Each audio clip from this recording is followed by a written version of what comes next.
On an existing site where there's already a building there, it's inevitable that there is some existing drainage infrastructure, and sometimes that drainage infrastructure can be reused for the new development.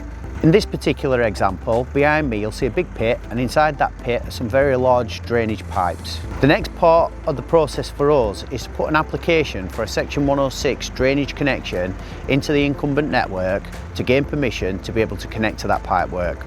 In the water industry, a lot of the existing main drains aren't digitised on the network maps, this one being no exception. So what we have to do in that circumstance is carry out a CCTV survey to demonstrate the size of the pipes, what the pipes are used for, and that they're in good working order.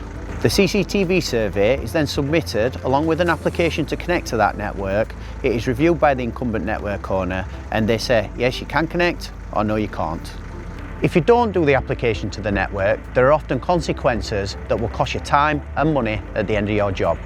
We're finding more and more that solicitors at the point of sale or handover are asking for a demonstration that the drainage connection, application and approval has been achieved through that network.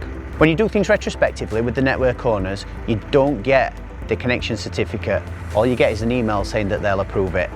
It's a different principle to doing it right first time.